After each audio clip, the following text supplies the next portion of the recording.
today's top boxing news. Ow!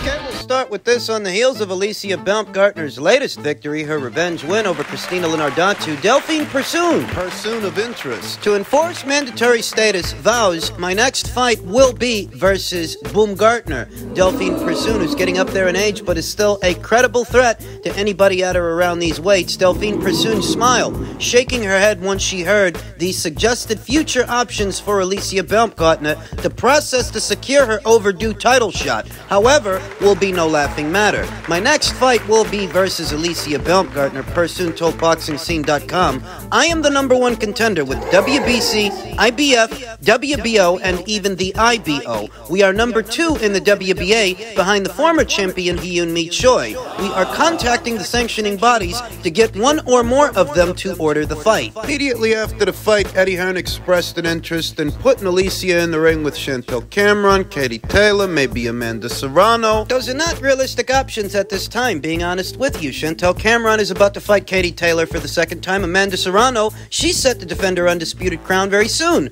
against Heather Hardy. It's going to take a lot of money to get Amanda in the ring with Alicia Baumgardner. That's just reality. She said it in plain English. She's through fluctuating in weight for fights. At this point in her career, she doesn't have to. She doesn't want to. So making Baumgardner versus Serrano will be an expensive proposition, but there still is Delphine Persoon, a person of interest, who stated, "It's funny, when you don't fight for Eddie Hearn, they forget your name," quipped Persoon. The sanctioning bodies know my name, though, and they don't have to look far. I am here. They're at the top of the rankings and ready to fight for the championship. I hope the champion feels the same way.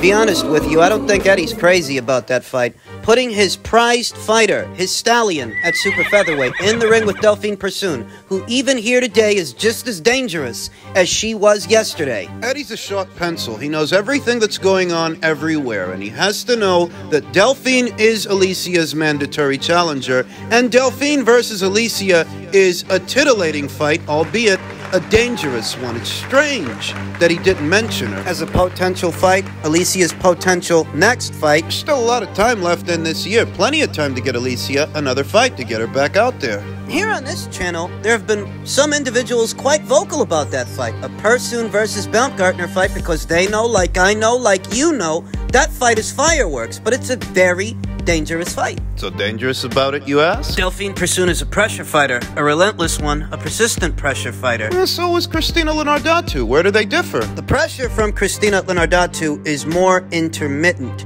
than what you get from Delphine Persoon. The pressure from Delphine is more constant, the combinations, the activity. Could describe Christina Lenardatu as a pressure fighter that's an ambush fighter. More akin to a grenade launcher than a Gatling gun, whereas Delphine, she's a Gatling gun. Now in her last fight, in her last ring appearance, Delphine showed another dimension, another layer of her game. Opposite the ring, Bomac, who's a pressure fighter, just like she is, a younger one, 10 years younger to be exact.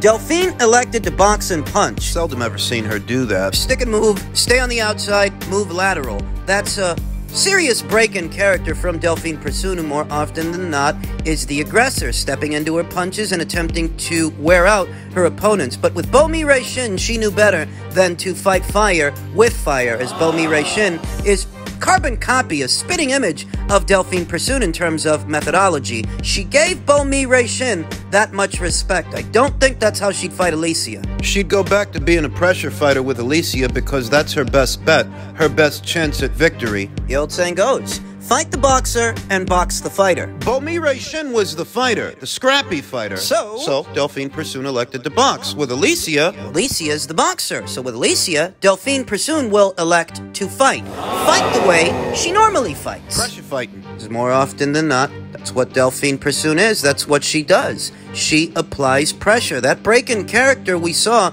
in Delphine's last fight, don't get it in your head that's how she's going to fight everybody. That was specific to the Bomac fight. With Alicia, she's going to apply pressure. Question is, can Alicia handle it? Somebody who's going to come barreling forward, throwing punches and bunches, and won't stop until either Alicia knocks them out or they knock Alicia out. Even at 38 years old here today, Delphine Persoon is a credible, near, and apparent threat to the reigning champion, to Alicia Baumgardner, who's a strong puncher, very fast, very slick, and athletic, but perhaps doesn't have the best engine, the best gas tank. Pressure fighter's gonna force you to work, that's what they do. Alicia Baumgardner seems to be a cross between a pure boxer and a boxer puncher, depending on the occasion and depending on the opponent. The one thing that's noticeable about a lot of pure boxers is they don't always have the best engine. They can get tired. When they are forced to work, they can gas out. The musculature of Alicia Baumgardner, she's not as lean and limber as Delphine Persoon. All that muscle eating, all that oxygen. No, it goes. Many will point to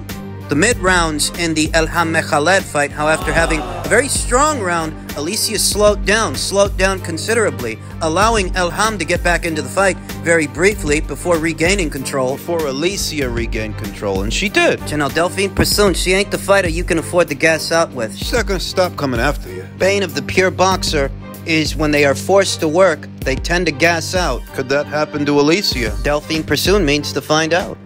Elsewhere in the world of boxing, Oscar De La Hoya said Hearn is not building anything, spent millions of DAZN's money, and still hasn't built anything. That's a strange critique, a strange criticism coming from Oscar De La Hoya, who's also in bed with DAZN.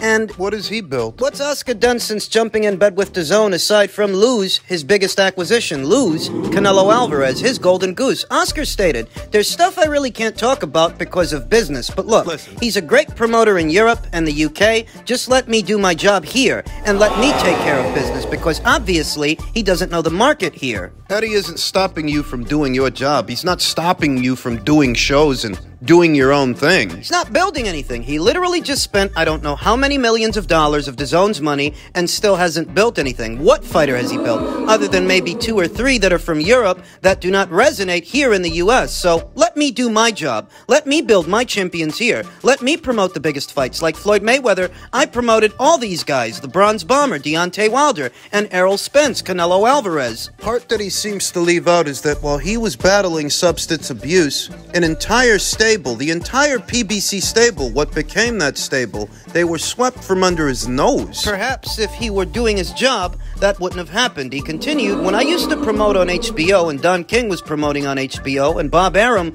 was promoting on HBO, we were all like coexisting, and we were all promoting great. We were promoting the platform. We were promoting great fighters, and there was a piece of the pie for everyone. So he just doesn't understand the market. There's nothing wrong with that. Bob Arum right now is doing an amazing job on ESPN, and you have other little small promoters here and there, but you know, I'm the promoter here in the US, and I know what I'm doing. If they understand the market and they do it right. That's everybody's favorite thing to say about Eddie Hearn, that he doesn't understand the market, but the last 3 years or so, he's promoted some of the biggest shows in the United States by way of Canelo Alvarez. Those were still matchroom shows, you understand. When Canelo broke the indoor attendance record here in America in the Billy Joe Saunders fight, that was a matchroom show. All of Canelo's fights up until recently, most all of them, save one, the Caleb Plant fight, the last 3 years, they've all been matchroom shows. And those have been the biggest shows in the United States. Those have been the biggest shows on the DAZN platform here in America. So what's Oscar talking about? They don't know the market. They don't know the market. You know the market so well, you lost your golden goose, you lost your biggest acquisition, and now you may be on the verge of losing another. Ryan Garcia wants to jump ship. We've talked about that and how Ryan is headstrong and stubborn, and he's creating waves he doesn't need to create. Better still, Oscar's in no position to talk. He's not. He's in no position to criticize Eddie Hearn when he can't get his own house in order. Matchroom is not in the state of disarray that Golden Boy Promotions is. As of 2020, when Canelo Alvarez officially severed ties to Golden Boy Promotions, when Matchroom scooped him up and started promoting his shows, at least here in America, the driving force for subscriptions to the DAZN platform, they haven't been Golden Boy Promotions shows. They've been Matchroom shows. When Matchroom acquired the Teofimo Lopez versus George Kambosos fight, the rights to it, after Triller defaulted, that was another decent-sized show that helped drum up at least some subscriptions. Essentially what I'm getting at is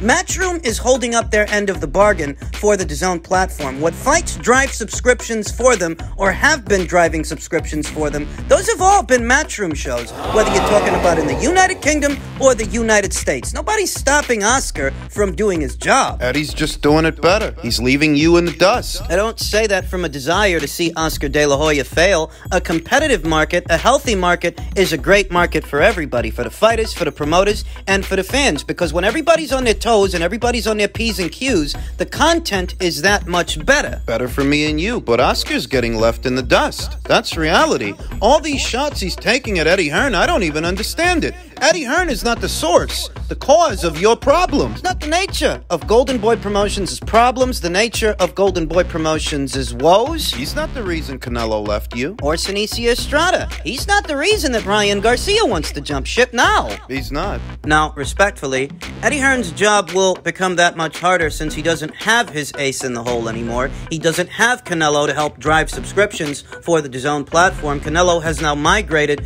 to the PBC, so all things considered, things are going to get difficult for Eddie now, but you don't see Eddie complaining about it. Gotta crack on. Scapegoating others for what will be the difficulties and the challenges he must encounter moving forward. What's that supposed to do? Previous years, Matchroom has helped to promote some of the biggest shows that the sport has ever seen. This year, it appears that the PBC is having a great year. It appears that this year is the PBC's year. Oscar doesn't seem to harbor the same rancor for his other competitors that he harbors for Eddie, even though they're all in competition with each other. Oscar is just as much in competition with the PBC and Top Rank as he is with Matchroom. They are all in competition with each other, yet you let Oscar tell his story, and all he can talk about is Eddie Hearn, as if Eddie Hearn is the root of all his problems, and he isn't. I'm not sticking up for the guy, I'm just giving it to you straight.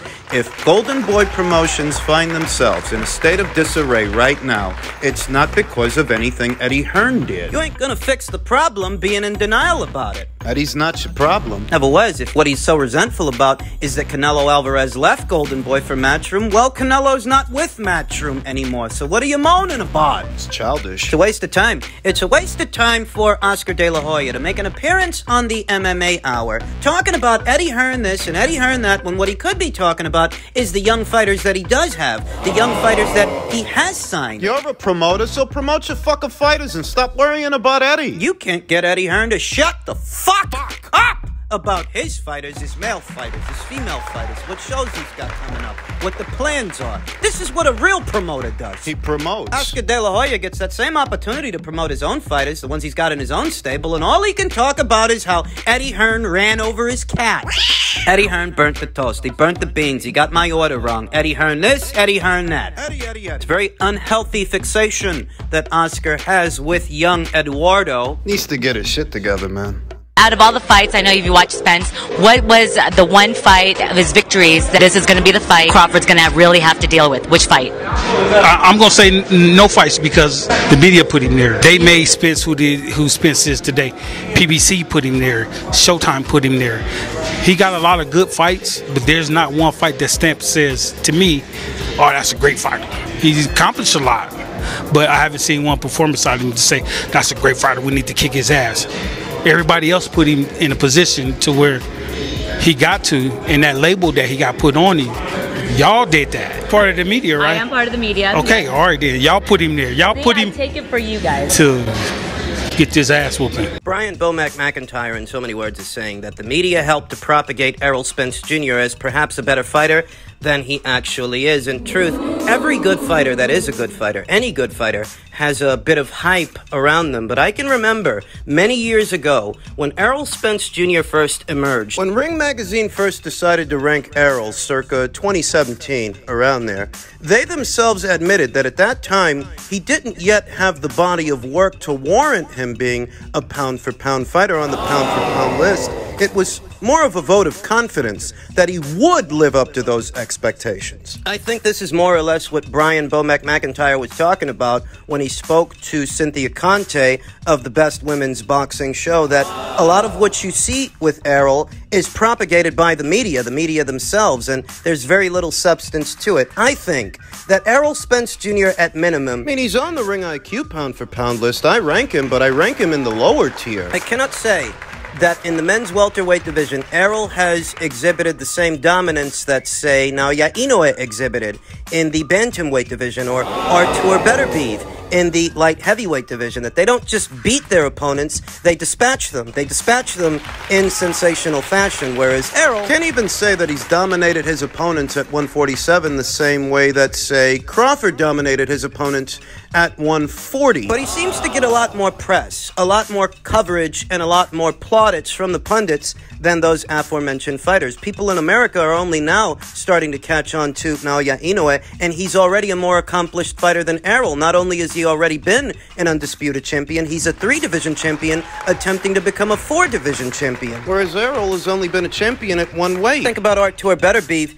He's a lot more dominant in my eyes as a light heavyweight champion than Errol is as a welterweight champion, and Errol is even less active than Artur, but Errol gets more plaudits than Artur does. So I see what Brian is talking about. Without being presumptuous or making bold proclamations, for me and my money, I feel like this upcoming fight with Terence Crawford next weekend, this upcoming fight is the fight where Errol will either live up to the expectations set before him, or confirm what I already thought, that he's good, but he's not great. Terence Crawford goes in there and beats him the way I think he's going to beat him. That doesn't make Errol a bad fighter. No, he's not a bad fighter. He's just a bit overhyped. Just a bit. For years now, Errol's supporters have been blowing it out of proportion that he won a decision. A decision!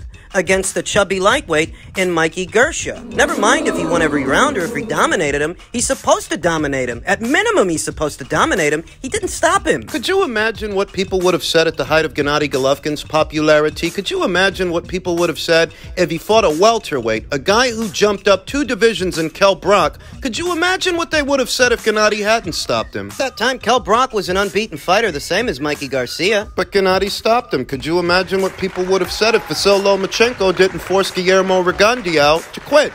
Guillermo Rigondeaux, who jumped up 2 weight classes for that fight. What would the story have been if Guillermo Rigondeaux would have went the distance with Loma the same way that Mikey went the distance with Errol? There is a feeling that the media is a lot more forgiving of Errol Spence Jr. than perhaps some other fighters. Moreover, the media, they've definitely been hyping him up. And I feel like the Crawford fight is the fight that will legitimize him, at least for me. That if he wins, then the hype was all true. The hype was all real. But if he doesn't, he's still a good fighter. He's just not what you guys made him out to be. It's not an either-or situation. You can be a good fighter, a really good fighter, but somewhat overrated at the same time. 2 things can be true at the same time, and I think that rings true of Errol Spence Jr., who... A lot of what they say about him is just a vote of confidence. This is the fight that'll prove whether or not he's the genuine article.